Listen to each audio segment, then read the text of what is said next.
Bismillahirrahmanirrahim. Assalamualaikum warahmatullahi wabarakatuh. Hamdan wa syukran lillah, la hawla wa la quwwata illa billah. Asyhadu an la ilaha illallah wa la syarika lah. Wa asyhadu anna Muhammadan abduhu wa rasuluh. Allahumma shalli ala Muhammad wa ala alihi wa sahbihi ajma'in. Bapak Ibu, maos Quran Rukin, saya awali Bapak Ibu menirukan. A'udzu billahi minasy syaithanir rajim. Mari.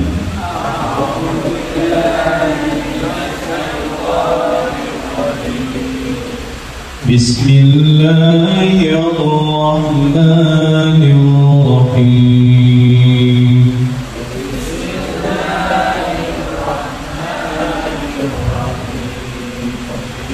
Al-Qari'ah.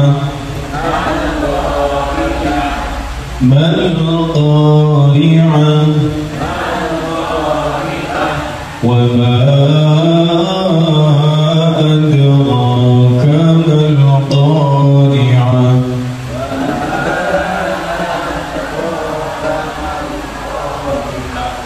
Yawma yakunun nas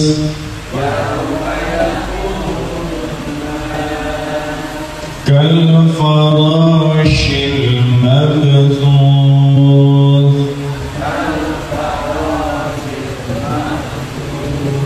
wa takunul jibal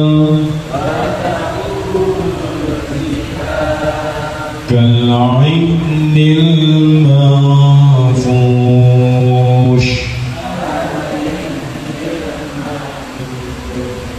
فأما من ثقلت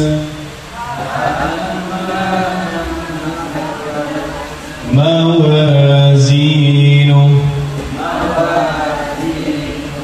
فهو في عيشة راضية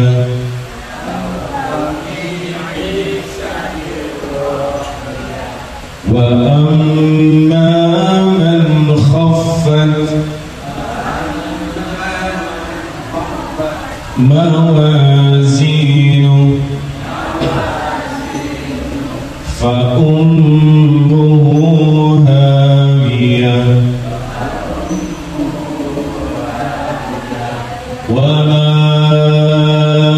أدراك ما هي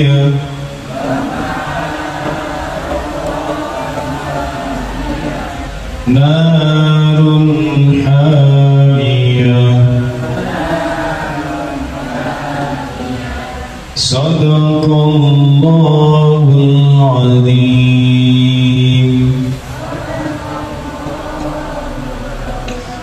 Baik jamaah rahimahullah, mengawali kajian sore ini. Yang ini ampun saja kita. Gua pakai dalil saya. Misi malah tidak berjalan.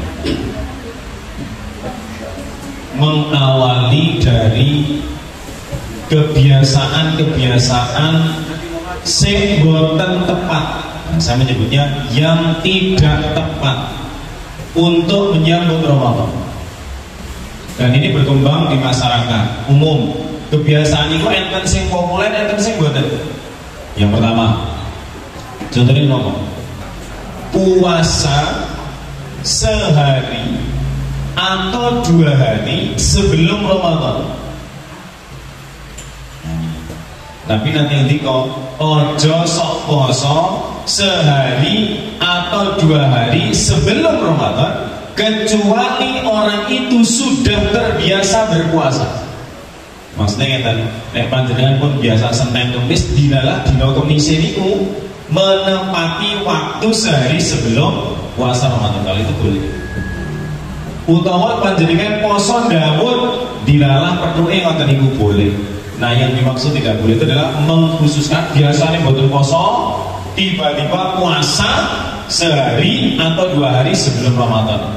Kadang-kadang alasannya macam-macam. Satu, ini yang pernah saya dengar, ramalan. Alasannya ini, wah ini jenengan perlu bagi senang, kira-kira sing mlebu senang iki nama pengajian nih. Nggih alon-alon yang kali konsentrasi gitu. Karena biasanya sing sibuk bagi snack ini kurang oleh pengajian ini oleh sibuk bagi snack ini. Dugi putih mau kalau lagi tulisan.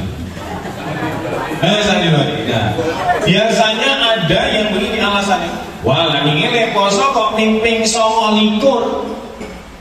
Padahal nyambae gadai penemu nek Ramadan utawa sebulan itu mestine 30. Maka dia mengawali sehari atau 2 hari sebelumnya. Jadi padahal jamaah rahimahumullah, Kanjeng Nabi menika poso sepanjang hidupnya menemui puasa itu 9 kali, 8 kali diantaranya dilakukan dalam kurun hari hanya 29 hari.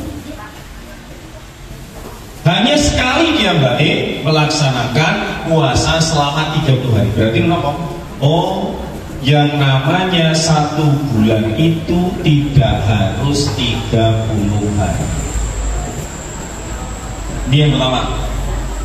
Maka kalau ada yang beralasan, oh nek poso iki sebulan kudu 30 dina, niku mengada-ada. Oh bahwa sebulan itu mungkin 30 dina, mungkin 29. Tadi sudah saya sampaikan, Rasulullah 8 kali melaksanakan hanya dengan 29 hari. Jadi tidak ada alasan menambah sehari atau 2 hari sebelumnya untuk melaksanakan puasa. Pertanyaannya, nopo enten? Dalam bulan Sa'ban itu Kanjeng Nabi puasa nggih. Bahkan Aisyah dalam satu hadis itu yang diriwayatkan oleh Aisyah mengatakan Aisyah tidak melihat Rasulullah puasa sebulan penuh. Istiqmal siyam fi syahr Ramadan illa fi syahr Ramadan. 1 bulan penuh puasa kejaba Ramadan kata Aisyah. Tetapi Aisyah juga mengatakan, nih Aisyah niku tidak melihat Rasulullah puasa yang banyak jumlahnya di 1 bulan selain Ramadan, yaitu bulan Sa'ban. Oh berarti Kanjeng Nabi teng bulan Sa'ban itu nggih sok-sok jumlahnya banyak, tetapi tidak sama dengan puasa Ramadan. Oh berarti jumlahnya puasa teng bulan Sa'ban itu kan ada riwayat yang sahih yang mengatakan itu, oh Kanjeng Nabi jero nggih puasa. Bahkan Nabi pernah mengatakan ketika ditanya, ya Rasul, kenapa engkau banyak berpuasa di bulan Sa'ban? Nabi menjawab, ada bulan yang sering dilupakan oleh manusia. Bulan ini di antara Rajab dan Sa'ban kata Rasulullah. Di antara Rajab dan Ramadan, yaitu bulan Sya'ban.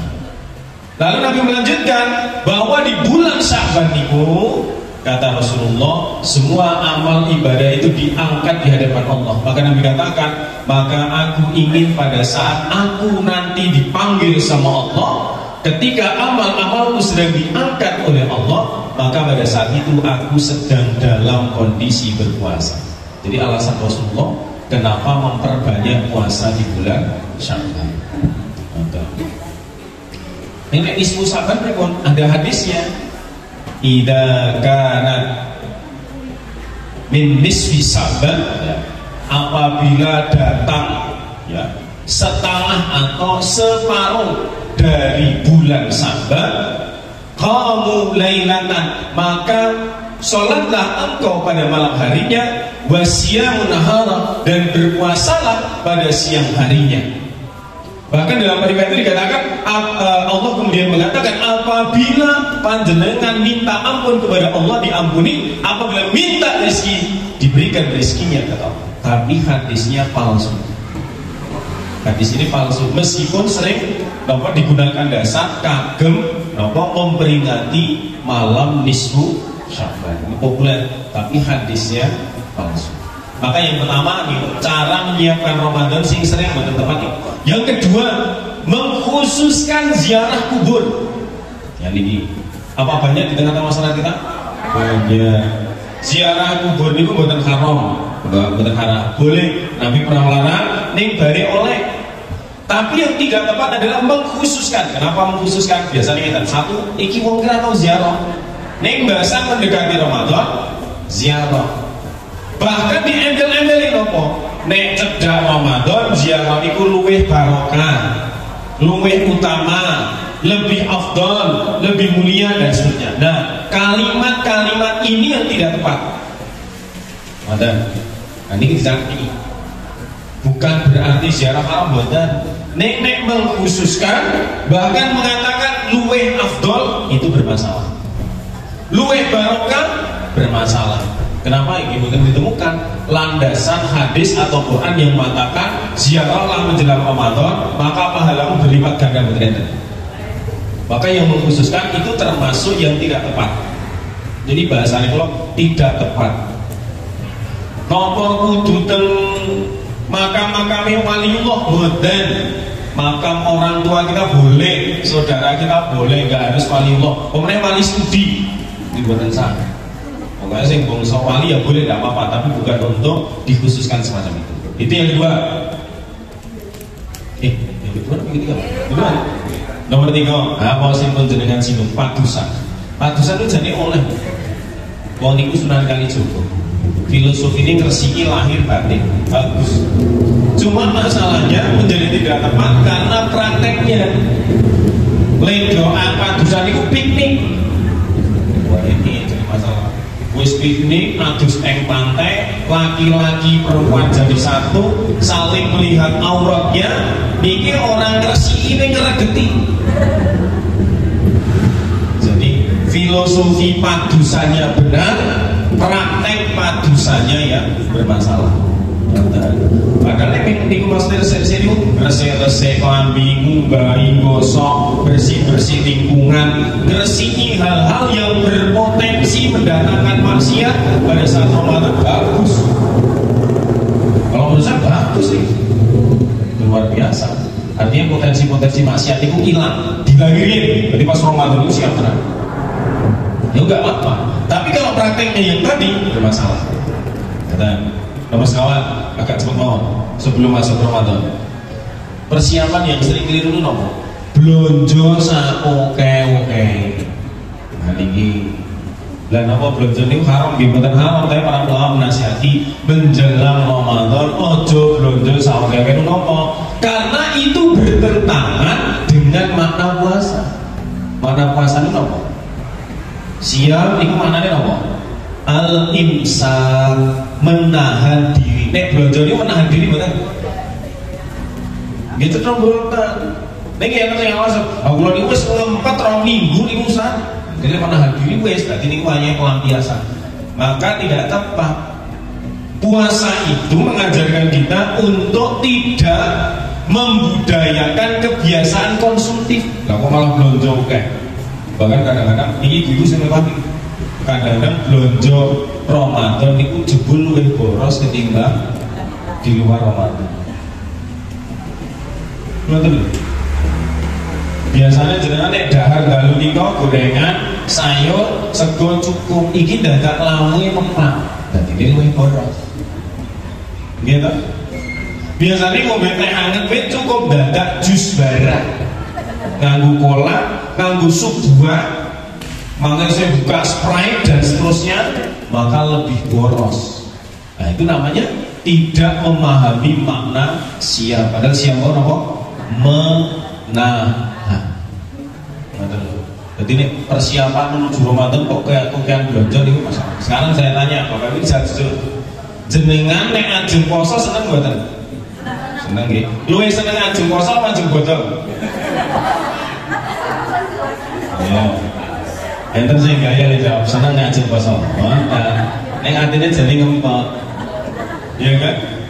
Padahal hari raya itu kan bukan ibadah. Wong hari raya kok. Sing ibadah niku posone. Mboten enten lho hadis sing ngendika nek bodho Idul Fitri nek ngono ujung sak oke-oke pahalanya sebesar gunung Uhud ndak ada. Enggak ada. Ya, bahkan kebiasaan Rasulullah kok hanya merayakan sehari berminggu kosong kali. Hari kedua sudah puasa. Kenapa? Tetapi Nabi niku hanya menyarankan. Ini perlu saya tulis bawah ini. Puasa Syawal itu sebenarnya Rasulullah tidak pernah melakukan. Itu kan pertanyaan sahabat. Kanjeng Nabi, dipun Niki nek le poso ki sepanjang tahun pripun? Pertanyaan sahabat. Lalu Rasulullah bertanya, "Napa jan kepenak tenan Kanjeng Nabi ayam tentrem damai urusannya jadi gampang pokoknya uripe jadi penak. Oh nek misalnya Ramadan sepanjang tahun pripun?" Maka kata Rasulullah, ya sudah tambah saja 6 hari di bulan Syawal. Maka engkau akan sama nilai puasa sepanjang tahun. Tapi Rasulullah itu dereng sempat melakoni sudah meninggal. Nah, jadi 6 hari di bulan Syawal itu maka disebut sebagai sunnah hamiyah. Sunnah yang Nabi ingin ning dereng lakon, Nabi sudah tidak ada. Nah para sahabat menjalankannya yaitu dengan cara berhari raya sekali, kemudian pada hari selanjutnya sudah melaksanakan puasa. Nek dhewe kan biasanya botolnya seminggu. Tesih mati jare ono bodo kupat. Enten bener iki, Pak? Enten nggih. Dadi digawe koyo wong istilah bodo iki carane sing akeh. Wis seminggu ujung tesih bodo kupat, mangke le poso Nyawal iku wis mepet buri kok. Bahasa wis liwat gayane gelo. Astagfirullah nanti kok ora poso. Padahal aja. Coba, maka tesih kalau jualan mau pengen gitu Mas. Melu rono. Jadi halal banget tadi. Coba. Nah, maka tadi belanja tadi Bapak Ibu sekalian, kata para ulama ditahan. Karena pesan puasa adalah al-imsak, menahan diri dari hal-hal yang membatalkan maupun merusak maupun mengurangi. Nah, sekarang kita bahas lanjutannya tadi. Nek sing merusak no, kasih kan betul. Apa saja yang merusak puasa? Kedua, apa Bu? Menghibah itu mengurangi pahala puasa. Kalau yang merusak, contohnya apa? Jadi aku cuma ngerti nih gayanya ngerti, apa? Marah itu mengurangi, kalau marah yang sewajarnya mengurangi pahala puasa. Muntah, nah itu dia. Salah satu yang merusak ini tidak sedang membatalkan, muntah dengan sengaja.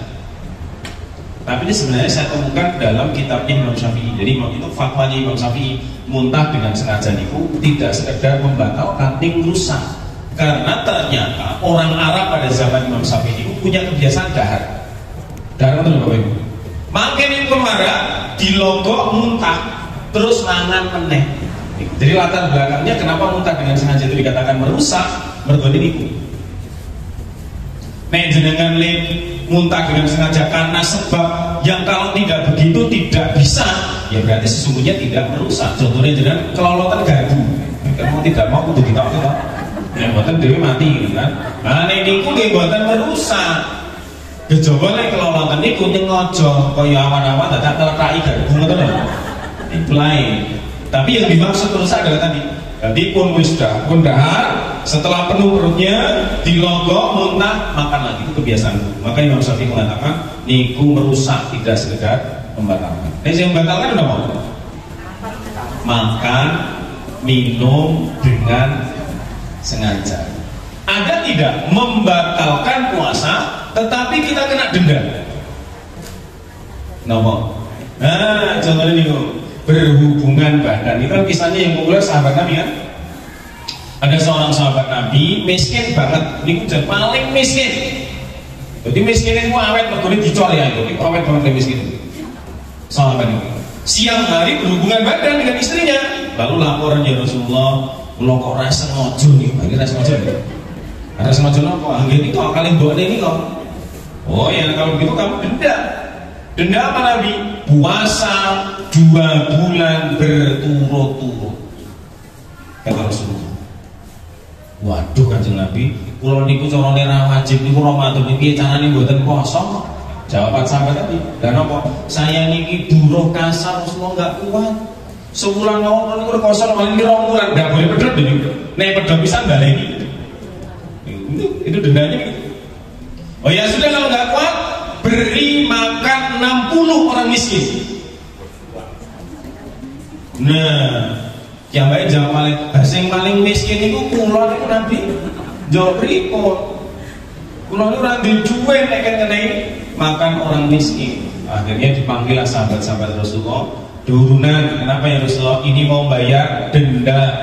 urun untuk memberi makan 60 orang miskin. Akhirnya setelah dapat uang keliling dia balik di depan Rasulullah. Setelah keliling sing paling miskin pulau jebret, ayo wis duite kok kowe balik.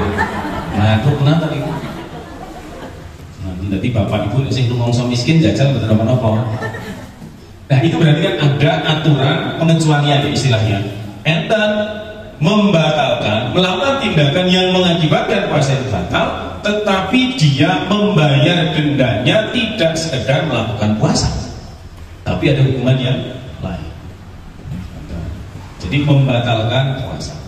Lalu yang selanjutnya, Bapak sekalian, mari kita cermati, ingat bahwa surat Al-Baqarah 183 itu adalah ayat khusus, tidak berlaku bagi orang Islam secara umum. Diling-ling.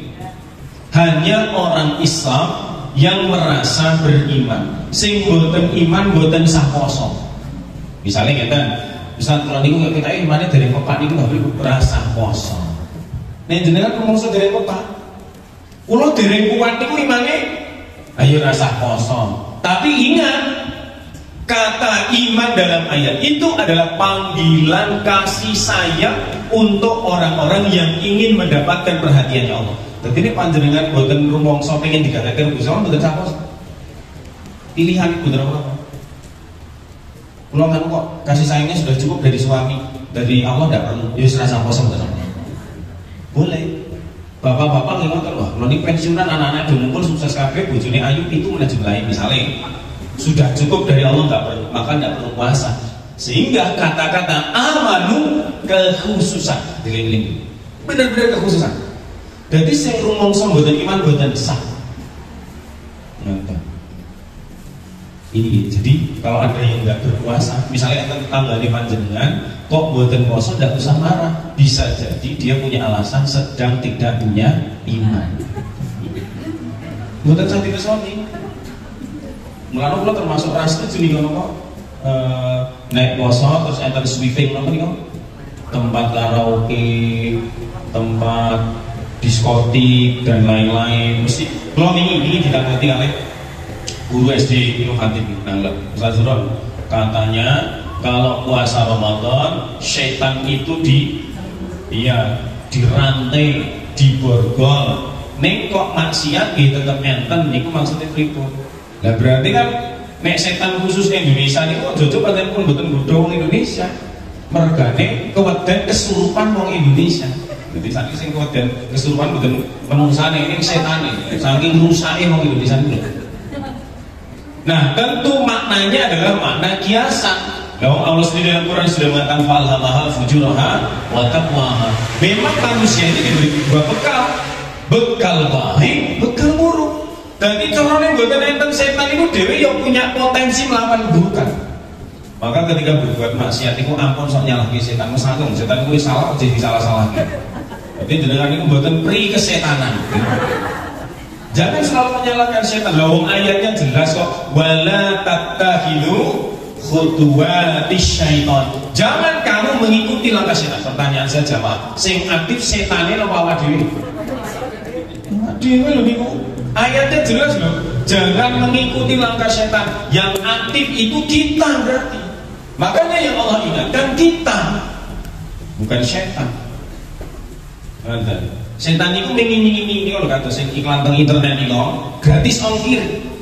Niku orang ngakuan jenengan blojo mboten ngiming-imingi. Ning sing nekat jenengan dhewe, understand? Betul lho. Sama setan itu ngiming-imingi tok. Maka potensi-potensi yang kira-kira mendatangkan maksiat dicegahkan oleh agama. Contoh nih. Lo paling sengit kata-kata ini. Dan ini aktivis sering menyampaikan. Jilbab niku boten wajib. Perempuan aja nganggo rok cendak, rok mini niku ora apa-apa asal imannya kuat. Nah, sering ngoten niku to. Kula niku riyen sering ngaji teng Matahari Artos Mall niku. Sing tak ulang ngaji niku sinten? Jamaah mbak-mbak nom-nom sing rokis men iki. Nek ngaji jenengan niku wis bukut gampang. Nek teng Artos niku jan wis roke cendak le maca kaya barong sae jagoan. Lah niku jan bareng ngaji mu ayate ilang kabeh lho. Kapalane iso ilang kabeh. Jadi ini saya contohkan. diantisipasi agama. Kenapa agama mengantisipasi perempuan tutup aurat kecuali wajah dan telapak tangan? Hadisnya jelas sahih, boleh. Ini nggak ada urusannya dengan iman. Betul. Lah kalau itu bisa diselesaikan dengan kata-kata iman, mestinya Nabi tidak diperintahkan sama Allah, wahai Muhammad, istrimu, anakmu tutup kain sampai di atas dada, ulurkan kain sampai di atas dada. Nabi kurang iman apa sih? Gitu. Paling iman, paling mulia, surga dicetok. Niku mawon masih diperintahkan Allah, istrimu, anak-anakmu yang perempuan, turunkan kainnya sampai di atas dada. Kain menutup aurat. Gak ada hubungannya dengan iman. Cobi bapak-bapak, kalau makan imannya pun kuat. Nek sing ngaku tadi ku kalau leboke teng jero kamar karo wong putri sing ayu ra klamben. Kok jenengan tetep metu sing kamar kula imane kuat, Ustaz niku mboten iman ning ra normal. Jelas tidak normal. Gitu kan? Kenapa Nabi Yusuf ketika diundang sama Zulaikha untuk hadir di satu saat ini mungkin auditorium yang isinya perempuan semuanya, Yusuf memilih menutup matanya dan dia bermohon kepada Allah agar dilindungi dari semua itu. Kurang iman apa tuh? Kan begitu. Nah, ikut contoh. Maka dalam konteks puasa pun rambu-rambunya juga banyak. Satu aku disebutkan, jangan berkata kotor, ampun, menggunjing, dan begitu. Jangan menyiapkan puasa dengan sikap mental yang salah. Mergane nopo, nek sikap mental yang salah yang dikeluarkan, yang ada dalam diri kita, mesti nglakoni poso nggih kepeksa.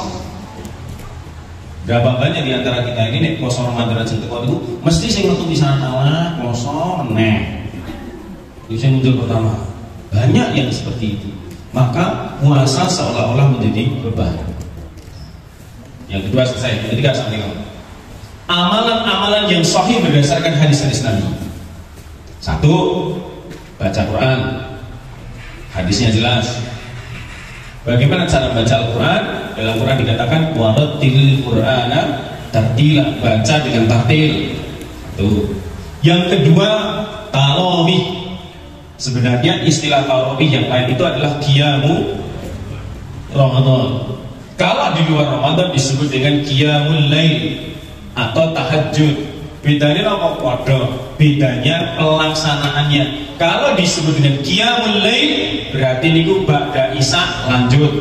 Tapi kalau disebut tahajud dengan sari rumiyin mangke dalu bangun sepertiga malam untuk melaksanakan sholat, maka disebut dengan tahajud. Nek bar isya bablasan qiyamul lail. Kalau pada saat Ramadan disebut qiyamul Ramadan. Kenapa disebut tarawih? Karena sholat itu banyak istirahatnya, maka disebut tarawih. Wong Jawa tadi traweh.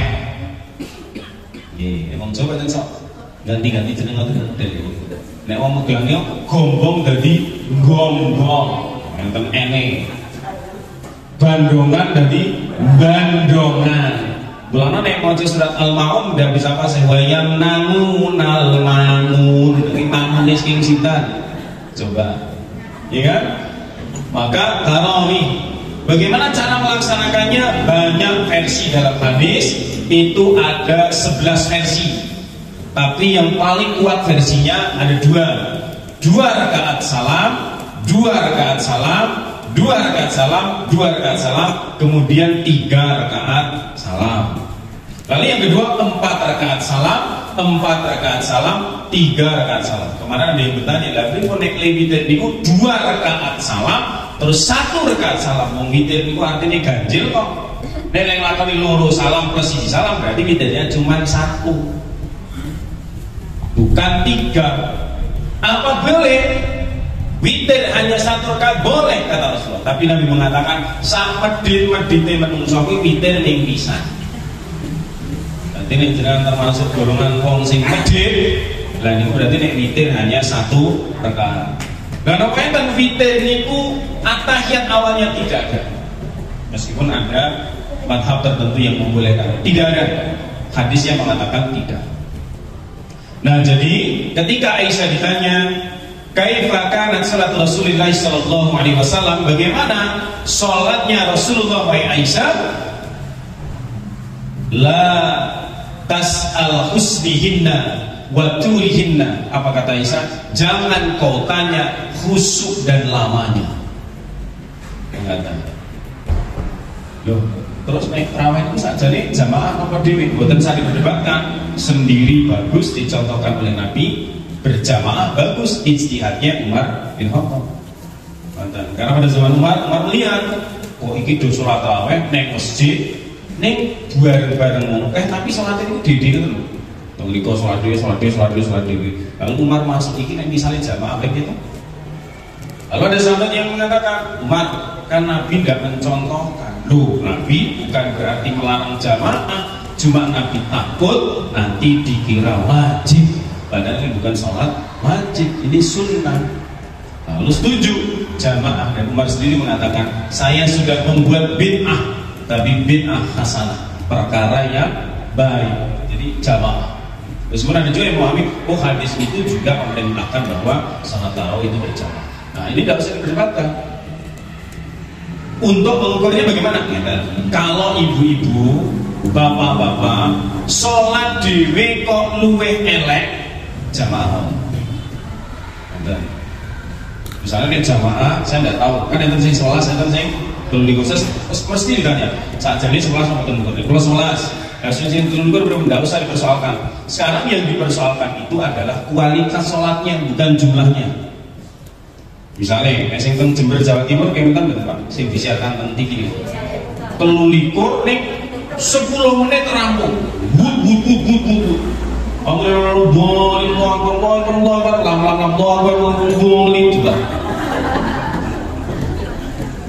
jadi yang dipersoalkan adalah kualitas sholatnya, tidak usah jumlahnya. Panjenengan meyakini 23 bagus. Dulu pernah saya mendengarkan pengajian, ada seorang yang mengatakan sholat taraweh 11 niku mboten taraweh internasional. Itu saja kan tidak perlu kata-kata gitu-gitu. Lu kenapa? Mergo teng Arab tuh niku. Lalu saya balas, subuh kunutin jenengan boten subuh internasional. Kenapa usah? Mergo teng Arab boten enten sing kunut. Nah, padha-padha to. Berarti boten sah mempersoalkan hal-hal seperti itu. Boten penting. Saya bilang begitu. Tapi yang perlu diperhatikan adalah kualitas sholat. Kemarin saya ditanya lagi, gimana Ustaz kalau kita mendapati di masjid kita sholatnya sekian rakaat tapi cepat yang luar biasa? Saya berikan 4 solusi. Yang pertama, imamnya ganti jenengan. Wah, betul wani. Nah, berarti nggak bisa kan? Yang kedua, golek masjid liyane sing cedhak yang kualitas sholatnya baik. Wah, Riko. Oh, Riko. Yang ketiga, sholat sendiri di rumah atau berjamaah bersama keluarga, dirasani tonggone. Yang keempat, mufarraqah, jamaah gerakannya, berjamaahnya kita mengikuti imam, tapi membacanya kita baca sendiri. Yang kalau bacanya ibu apa ini berarti sampai orang niat sholat. Misalnya mau tiga solusi berang-berang tetap ditolak kok. Mungkin Bapak Ibu kalau panjenengan mendapati masjid tempatnya panjenengan kok bacaannya sangat buruk, tadi solusinya dapat itu. Jenengan sih ganti. Caranya ganti itu gampang. Pak Imam, jenengan bacaannya elek, kula mawon. Kira-kira nesu betul kan? Ini nesu dia dijawab. Awang kula ganti jenengan kira nesu kok jenengan diganti nesu ini apa? Kalau ngoten mawon. Baik-baik saja. Ini kula praktek lho biar kula. Ngumpul ngene tapi mesti ngumpul kabeh. Mun kula ditarik imam-imam sing elek kok. Terus saya usul bapak-bapak sing biasa ngimami niku mbok latihan maca Quran malih. Kula mboten ajeng ganti jenengan imam, ning panjenengan sing padha sepuh latihan maca Quran malih, mangke ben ning imami luwih apik. Ternyata enggak diterima. Lah niku kok nesu niku. Suatu saat kula salat di dalam mlebu masjid niku ora ono sing imam, kula maju. Duh, Mas Bron jebul apik bacaane, agek ngerti. Nah, begitu saat ini kita keluar dari masjid sih, monggo. Ini secara politik menang kalau bisa tadi kita. Coba. Tapi kalau tidak bisa tadi solusi yang kedua, cari masjid terdekat. Ini kurang isap di rumah boleh. Ini katanya sholat tarawih tadi. Bahkan bukan sholat fardu atau mufarraqah. Jadi dalam fikih itu ada istilah mufaroqah, memisahkan diri. Jika kondisinya pun terpaksa, gerakannya ikut imam, jamaahnya ikut imam, tapi seluruh bacaannya kita membaca sendiri, itu boleh dan bisa dibaca sendiri, tapi sholatnya tetap dinilai sebagai sholat berjamaah. Kenapa ini penting? Meregani, saya punya kitab namanya Fikih 5 Madhab. Ternyata hampir semua madhab niku jamaah mengatakan nek imam niku bacaane elek niku batalke sholat makmum. Jadi makmumnya tidak sah, sholatnya imamnya niku ya jelas sah. Nek bacaane niku rusak. Hati-hati. Makanya ini tarawih golek sing bacaannya bagus. Ampun sing cepet banget. Nanti Valentino Rossi kalah. Alasannya soal apa cepet nih kan? Sebentar. Iya, kadang-kadang itu Pak Nur Pak. Murah diganggu setan. Tapi bener loh nih. Ini sholat cepet itu diganggu setan. Soalnya setan ini gara makan bodoh, sholatnya bisa rampung. Nanti kecil ya setan ini. Utawa setan ini kembali dari bodoh-bodoh setan, apa digodohkan lah. Alasan kedua biasanya mereka selalu mengatakan biar khusyuknya terjaga, makanya kenapa cepat, biar tidak mikir yang lain. Itu kata dia. Padahal yang namanya khusyuk bukan syarat sah sholat, kan begitu. Nah ini mengada-ada. Maka jangan, karena para ulama sudah bersepakat kalau tidak tumak nina maka tidaklah sah. Bahkan Imam Syafi'i itu mengatakan jika rukuk dan sujudnya tidak sempurna maka sholatnya tidak sah. Maksudnya kayak next, Dewi kayak mana? Subhanallah dulu, kan Subhanallah. Nah itu namanya tidak sempurna. Kan butuhnya rukuk pelan, diam sejenak baca, setelah rampung diam sejenak berdiri. Dan itu namanya tuman. Maka dipastikan itu. Dan jadi amalan-amalan yang bagus. Contohnya seperti itu. Terus ada pertanyaan begini, kalau sudah tarawih boleh tidak tahajud pada malam harinya? Nah, saya sering ditanya begini, ini urusannya bukan boleh dan tidak boleh jamaah. Ning boyo boten sah israf, nggak usah gayane terlampau soleh. Jadi soleh sing kelewatan itu ngira apa? Ngerti?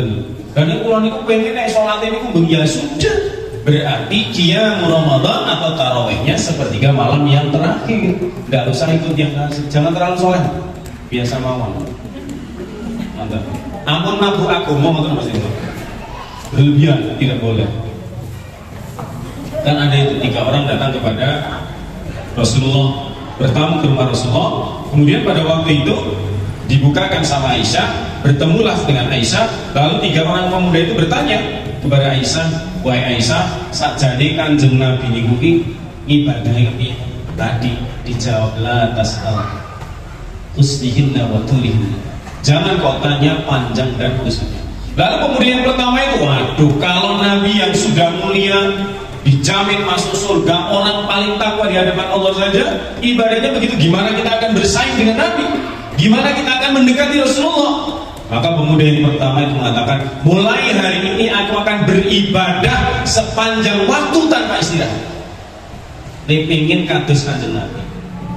Lalu pemuda yang kedua mengatakan, mulai hari ini aku akan puasa sepanjang tahun tanpa berbuka. Puasa terus nih. Pemuda yang ketiga mengatakan, aku tidak akan menikah karena pasangan hidup itu mengganggu kedekatan dengan Allah SWT. Mendengar pemuda tadi bilang gitu, lalu Nabi jedul, Mas, aku Nabi, aku yang ibadah ning aku yang istirahat. Saya puasa, tapi saya juga berbuka dan saya juga menikah, kata Rasulullah. Maka turunlah Al-Maidah 87, ya ayyuhalladzina amanu la tuharrimu thayyibati ma ahallallahu lakum wa la ta'tadu. Jangan kau haramkan sesuatu yang sudah dihalalkan Allah. Contohnya apa? Puasa, buka niku halal, nikah niku halal, ojo ibadah terus istirahat barang. Kamu kan? Makanya tadi untuk menjawab pertanyaan, ini urusannya bukan boleh dan tidak boleh. Masa melarang orang beribadah? Enggak. Cuma tidak usah melampaui batas. Wala tusrifu, jangan berlebih-lebihan dalam segala hal, termasuk dalam urusan ibadah. Karena khatam Quran 30 juz dalam 1 bulan ini ku maca gitu. Ini ku betul berlebihan kok. Dan kalau kata ini ku sebulan ping 30. Dan ingat tampil pripun dan iko kados hadis Kanjeng Nabi 3 kali baca surat Al-Ikhlas sama dengan membaca seluruh Al-Quran. Dan ngoten kula ya iso. Kulhu kata betul. Nah itu harus dimakan. Ini ngoten niku bahaya malah paling. Maka jangan berlebihan. Lalu sedekah nih, amalan yang utama di bulan Ramadan diantara juga sedekah, zakat fitrah dan lain-lain. Saya kira sudah paham. Zakatul fitri itu adalah zakatun nafas. Maka bayi yang lahir di hari terakhir bulan Ramadan sebelum matahari terbenam, dia sudah terkena wajib zakat fitrah karena ukurannya bukan nisab tapi nafas. Kalau zakat mal adalah nisab, kalau zakat fitrah adalah nafas jiwa. Nonton bahan makanan pokok. Para ulama sekarang mengatakan ganti duit ke rapopo dan seterusnya.